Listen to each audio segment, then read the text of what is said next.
विद्यार्थी मित्रांनो, classification of element and periodic properties lecture number 9. कालच्या लेक्चरला आपण आयोनायझेशन एनर्जी बघत होतो. आयोनायझेशन एनर्जी म्हणजे काय ते मी सांगितलं होतं की minimum amount of energy is required to remove the last valence shell electron.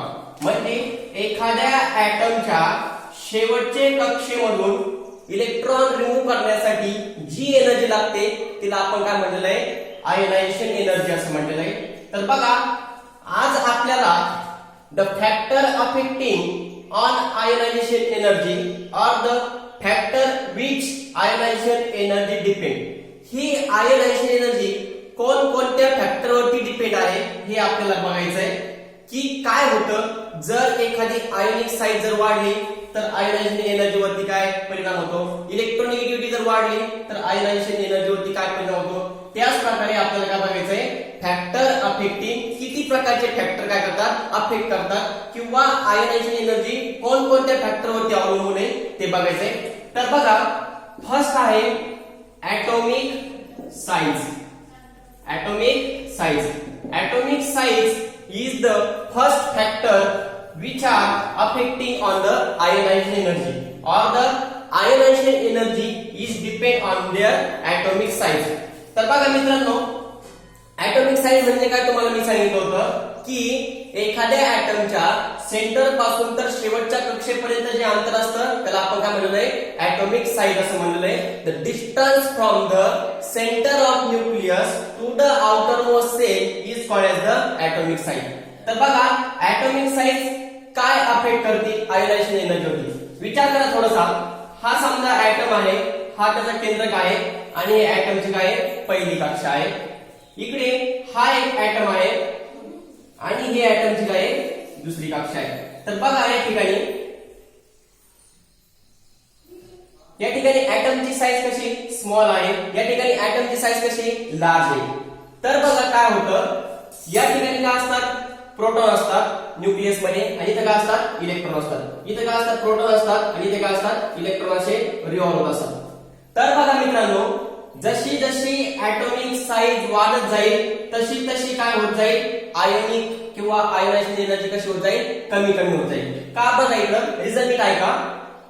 बघा, या ठिकाणी जो न्यूक्लियस आहे आणि जे आउटर मोस्ट सेल मधले इलेक्ट्रॉन आहे, न्यूक्लियस मधले प्रोटॉन आणि इलेक्ट्रॉन यांच्यामधलं फोर्स ऑफ अट्रॅक्शन कसं असतं, जास्त असतं. तर बघा, जेवढा इलेक्ट्रॉन कोणाच्या जवळ असेल, न्यूक्लियसच्या जवळ असेल, तेवढं तो बाहेर काढण्यासाठी एनर्जी काय लागेल, जास्त लागेल. त्यामुळे ऍटॉमिक साइज, बघा, ऍटॉमिक साइज किंवा ionization energy is inversely proportional to the atomic size.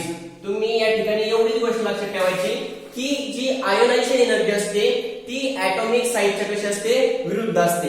याचा अर्थ ज्याची ऍटॉमिक साइज म्हणजे ज्या अणूची साइज ही कशी स्मॉल आहे त्याला आयोनायझेशन एनर्जी कशी लागेल, जास्त लागेल. कारण याच्यामध्ये प्रोटॉन आणि इलेक्ट्रॉन मध्ये फोर्स ऑफ अट्रॅक्शन असतं ते कसं असतं, जास्त असतं. आणि जेवढं फोर्स ऑफ अट्रॅक्शन जास्त असेल तेवढी एनर्जी त्याला काय लागेल, जास्त लागेल. त्यामुळे ionization energy is inversely proportional to their atomic size. आता या दोघांचा विचार केला तर या ठिकाणी जी ऍटॉमिक साइज आहे ती कशी जास्त आहे.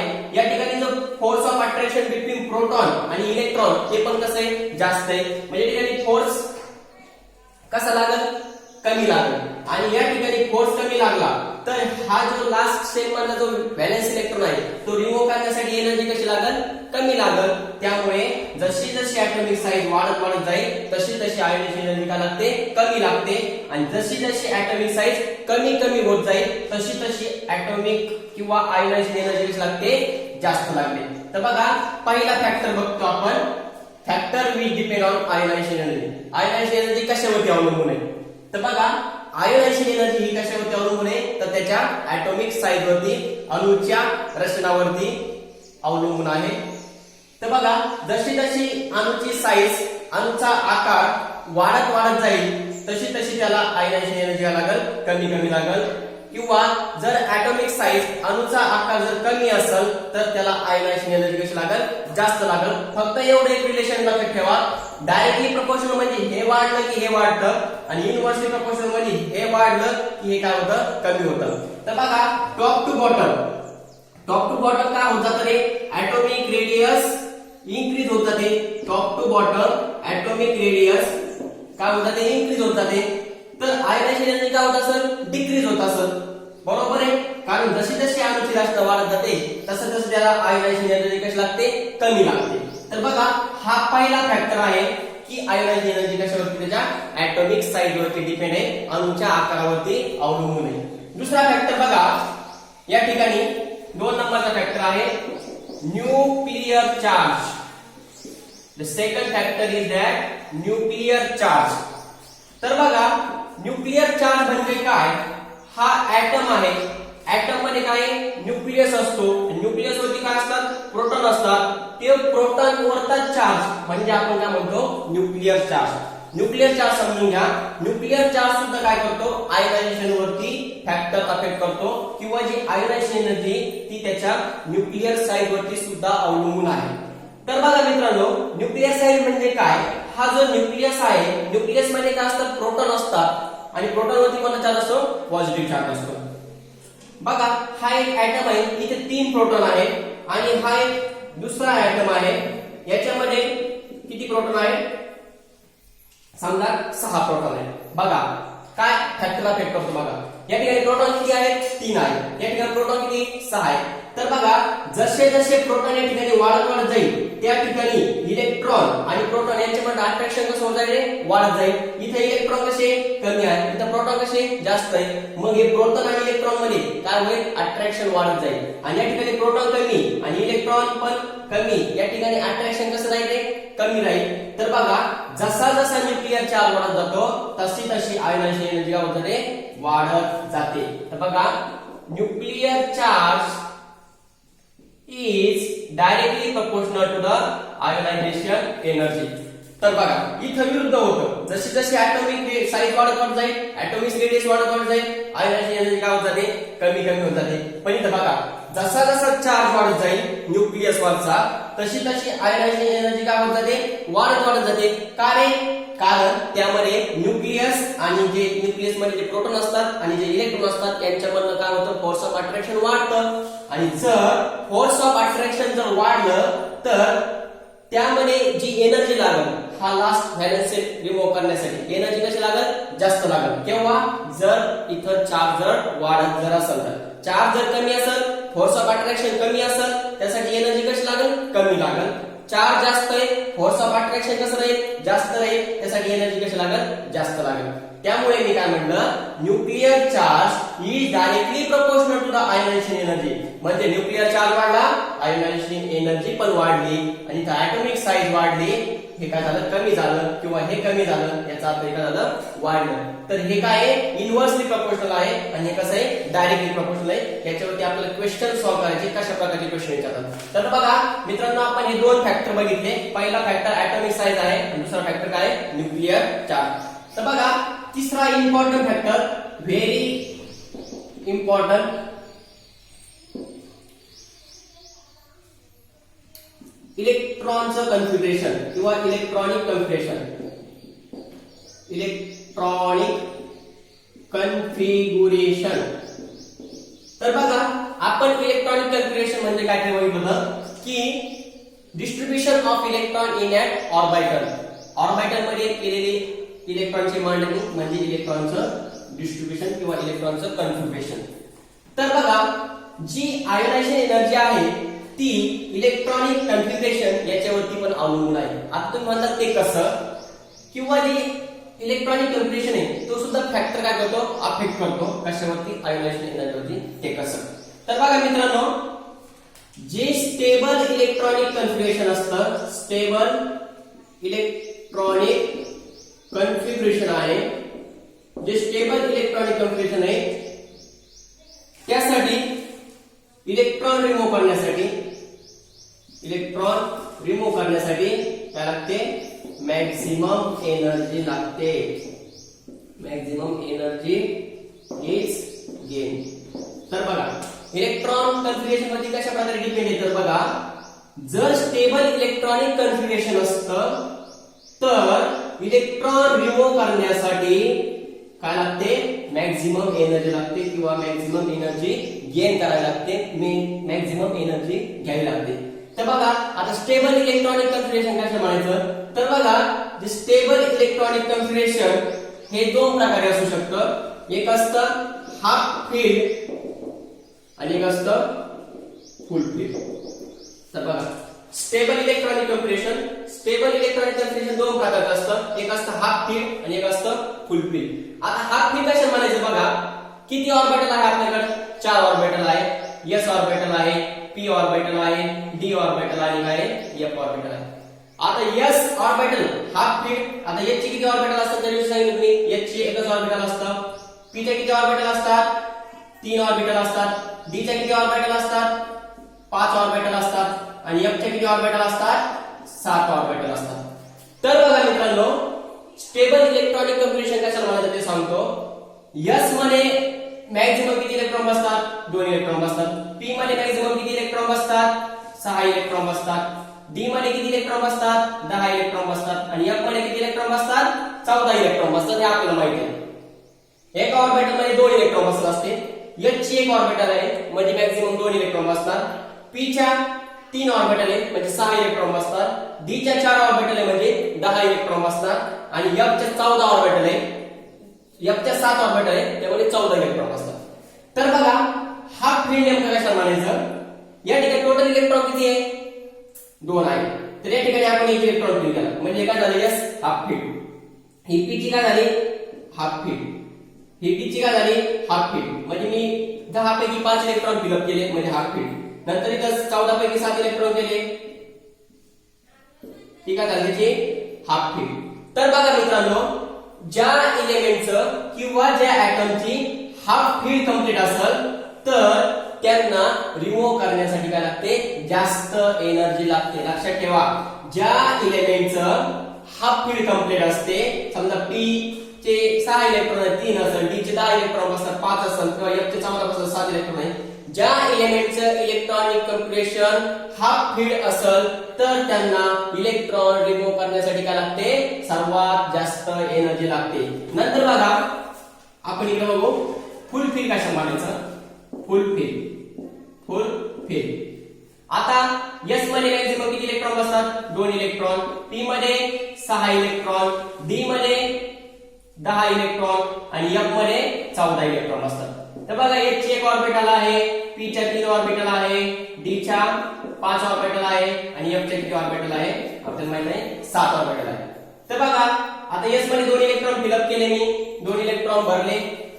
p मध्ये 6 इलेक्ट्रॉन भरले, d मध्ये मी 10 इलेक्ट्रॉन फिल अप केले आणि f मध्ये मी काय केलं, 14 इलेक्ट्रॉन फिल अप केले. तर बघा मित्रांनो, हे काय आहे, हाफ फील्ड म्हणजे ती काय झाली, अर्धी पूर्ण भरलेली आणि काय फुल फील्ड म्हणजे पूर्ण भरलेली. तर इकडे लक्ष द्या, ज्या ऍटमची हाफ फील्ड किंवा फुल फील्ड असते त्यांना जो लास्ट सेल मधला इलेक्ट्रॉन आहे तो रिमूव्ह करण्यासाठी काय लागते, जास्त एनर्जी लागते. नेहमी लक्षात ठेवा, आपण आयोनायझेशन एनर्जी इयत्ता 11वी 12वीला एस ब्लॉक मध्ये शिकणार आहोत, पी ब्लॉक मध्ये शिकणार आहोत, डी ब्लॉक मध्ये शिकणार आहोत. पण आता काय करायचं, आपल्याला फक्त जनरल स्टडी करायचं. आपल्याला सध्याला आपण काय बघतोय, क्लासिफिकेशन बघतोय, पिरियडिक प्रॉपर्टी बघतोय. तर सध्याला आपल्याला फक्त प्रॉपर्टीचा अभ्यास करायचा. नंतर आपल्याला ज्यावेळेस प्रत्येक ब्लॉकचा अभ्यास करायचा आहे त्या ठिकाणी प्रत्येक आपली कन्सेप्ट क्लिअर होईल. तर बघा, जी आयोनायझेशन एनर्जी असते ती कशावरती अवलंबून आहे, जर स्टेबल इलेक्ट्रॉनिक कन्फिगरेशन असेल तर इलेक्ट्रॉन रिमूव्ह करण्यासाठी काय लागते, मॅक्झिमम एनर्जी घ्यावी लागते. तर बघा, स्टेबल इलेक्ट्रॉनिक कन्फिगरेशन कधी असतं मित्रांनो, ज्यावेळेस एखादा ऍटम हा हाफ फील्ड मध्ये असेल किंवा फुल फील्ड मध्ये असेल. आता हाफ फील्ड मध्ये म्हणजे काय की त्याची काय असतात, समजा 3 ऑर्बिटल असतात, 3 ऑर्बिटल मध्ये 6 इलेक्ट्रॉन बसतात, तर 3 इलेक्ट्रॉन फिल अप केले. 5 ऑर्बिटल आहे, 10 इलेक्ट्रॉन बसतात, तुम्ही प्रत्येक ऑर्बिटल मध्ये एक इलेक्ट्रॉन फिल अप केले. तर या ठिकाणी काय झालं माहितीये का, हाफ फील्ड कंप्लीट झाली, याची हाफ फील्ड कंप्लीट झाली. तर ज्याची हाफ फील्ड कंप्लीट असते किंवा एखाद्या एलिमेंटची जर फुल फील्ड जर कंप्लीट असते तर इलेक्ट्रॉन रिमूव्ह करण्यासाठी त्याला काय लागते, सर्वात जास्त एनर्जी लागते. कळालं? ज्यावेळेस एखादे इलेक्ट्रॉनचं कन्फिगरेशन किंवा एखाद्या एलिमेंटचं कन्फिगरेशन हाफ फिल असेल किंवा फुल फिल असेल तर हाफ फिल किंवा फुल फिल असण्यासाठी त्यासाठी जास्त एनर्जी लागते. तर बघा फॉर एक्झाम्पल घेऊ आपण. मला सांगा P4 आहे, P5 आहे आणि P3 आहे. तर बघा मित्रांनो P4 मध्ये P मध्ये 4 इलेक्ट्रॉन आहे, एका एलिमेंटच्या P मध्ये 5 इलेक्ट्रॉन आहे आणि एका एलिमेंटच्या P मध्ये 3 इलेक्ट्रॉन आहे. तर मला सांगा या ठिकाणी सर्वात जास्त एनर्जी कोणाला लागेल? P3 ला लागेल. का बरं? कारण बघा ही P ची जी आहे ती कशी हाफ फिल कंप्लीट आहे. टोटल इलेक्ट्रॉन किती बसतात? 6 बसतात, पण 3 म्हणजे हाफ फिल कंप्लीट आहे. म्हणजे या ठिकाणी हे इलेक्ट्रॉन रिमूव्ह करण्यासाठी काय लागेल? सर्वात जास्त एनर्जी लागेल. त्याप्रमाणे D चं घेऊ. समजा D3 आहे, D4 आहे आणि D5 आहे. तर मित्रांनो याच्यापैकी सर्वात एनर्जी कोणाला लागेल? आणि D3 मध्ये D मध्ये 3 इलेक्ट्रॉन आहे, D मध्ये 4 इलेक्ट्रॉन आहे आणि D मध्ये 5 इलेक्ट्रॉन आहे. आता आपल्याला पाहिजे जर D मध्ये 5 इलेक्ट्रॉन असेल तर ती काय असते? हाफ फिल कंप्लीट असते. आणि हाफ फिल जर कंप्लीट असेल तर इलेक्ट्रॉन रिमूव्ह करण्यासाठी काय झाला? सर्वात जास्त एनर्जी लागेल. कोणाला? D5 ला. नंतर बघा जरा F6 आहे, F8 आहे आणि F7 आहे. तर बघा मित्रांनो F हाफ फिल मध्ये किती इलेक्ट्रॉन असतात? 7 इलेक्ट्रॉन. D हाफ फिल मध्ये 5 इलेक्ट्रॉन, P हाफ फिल मध्ये 3 इलेक्ट्रॉन, F हाफ फिल मध्ये S हाफ फिल मध्ये 1 इलेक्ट्रॉन. तर बघा ज्या F ऑर्बिटल मध्ये 7 इलेक्ट्रॉन असतात त्यासाठी सर्वात एनर्जी कशी लागते? सर्वात एनर्जी जास्त लागते. त्याप्रमाणे आपण फुल फिलचा विचार करू. आता P5 आहे, P6 आहे आणि P7 आहे. यासाठी सर्वात एनर्जी कोणासाठी लागणार आहे? P6 साठी. का बरं? कारण P मध्ये 6 इलेक्ट्रॉन असतात आणि हे काय फुल फिल झालेले म्हणजे यासाठी सर्वात जास्त एनर्जी लागेल. नंतर बघू आपण D7, D8, D6. तर बघा सॉरी D5 घेऊ आपण. तर या ठिकाणी D10 घेऊ आपण, D7, D8 आणि D10. तर या ठिकाणी कोण फुलफिल आहे? D10. कारण D ची कॅपॅसिटी किती आहे? मॅक्झिमम 10 इलेक्ट्रॉन असतात. 10 इलेक्ट्रॉन म्हणल्यावर ते कसे असतात? स्टेबल असतात. स्टेबल असतात. मग स्टेबल जर असेल त्यासाठी एनर्जी कशी लागेल? सर्वात जास्त लागेल. त्यानंतर F चं घेऊ आपण. समजा F13 आहे, F12 आहे आणि F काय आहे? 14 आहे. तर बघा F ची मॅक्झिमम कॅपॅसिटी किती? 14 इलेक्ट्रॉन आहे. आणि 14 इलेक्ट्रॉन असेल ते कसं असेल? स्टेबल असेल. तर बघा या ठिकाणी जे F14 आहे ते सर्वात स्टेबल आहे. तर कळालं जी आयोनायझेशन एनर्जी आहे ती कशावरती डिपेंड आहे? इलेक्ट्रॉनच्या कन्फिगरेशन वरती. जर एखाद्या एलिमेंटचं स्टेबल इलेक्ट्रॉनिक कन्फिगरेशन असेल तर त्या ठिकाणून इलेक्ट्रॉन रिमूव्ह करण्यासाठी आपल्याला सर्वात जास्त एनर्जी लागेल. तर स्टेबल इलेक्ट्रॉनिक कन्फिगरेशन कसं असतं? ते जर हाफ फिल मध्ये असेल किंवा फुल फिल मध्ये असेल. हाफ फिल मध्ये कसं? जर 6 इलेक्ट्रॉन पैकी 3 असेल, 10 पैकी 5 असेल, 14 पैकी 7 असेल तर काय म्हणतो आपण? हाफ फिल म्हणजे अर्धे भरलेले सगळे. आणि फुल फिल मध्ये काय? सगळे भरलेले. ज्या एलिमेंटचं किंवा ज्या ऍटमचं इलेक्ट्रॉनचं कन्फिगरेशन पूर्ण भरलेलं असेल किंवा अर्ध भरलेलं असेल त्यासाठी तो व्हॅलेन्स सेल रिमूव्ह करण्यासाठी एनर्जी कशी लागते? सर्वात जास्त लागते. मला वाटतं हा पॉइंट तुम्हाला सर्वांना समजला असेल. तर बघा मित्रांनो शेवटचा एक टॉपिक आहे पेनिट्रेशन पॉवर. शेवटचा एक आहे पेनिट्रेशन पॉवर. नंबर 4 चं बघू आपण.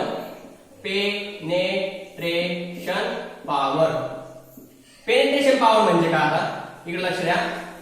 पेनिट्रेशन पॉवर साठी एक सिरीज आहे जी S ऑर्बिटल आहे. S ऑर्बिटल पेनिट्रेशन पॉवर कशी असते? जास्त असते. कशापेक्षा? P पेक्षा, D पेक्षा आणि M पेक्षा. तर बघा मित्रांनो पेनिट्रेशन पॉवर म्हणजे काय? तुम्हाला जर S ब्लॉक किंवा S ऑर्बिटल मधून जर इलेक्ट्रॉन जर रिमूव्ह करायचं असेल तर S ऑर्बिटल मधून रिमूव्ह करण्यासाठी जी एनर्जी लागते कशी लागते? सर्वात जास्त लागते as compared to P orbital, as compared to D orbital, as compared to F orbital. बघा पेनिट्रेशन पॉवर म्हणजे काय? तर जी S ऑर्बिटल आहे किंवा जी P ऑर्बिटल आहे, D ऑर्बिटल आहे, F ऑर्बिटल आहे, 4 ऑर्बिटल आहे. तर S ऑर्बिटल मधून आपल्याला इलेक्ट्रॉन रिमूव्ह करण्यासाठी काय लागते? सर्वात एनर्जी जास्त लागते. म्हणजे पेनिट्रेशन पॉवर सगळ्यात जास्त कोणाची? S orbital. सर तुम्हाला प्रश्न पडेल S ऑर्बिटल जास्त काय आहे मित्रांनो? तर बघा या ठिकाणी हा काय आहे? प्रोटॉन. न्यूक्लियस मध्ये काय असतं? प्रोटॉन असतो आणि इलेक्ट्रॉन असतो. आणि पहिली कक्षा काय आहे? S सबसेल आहे.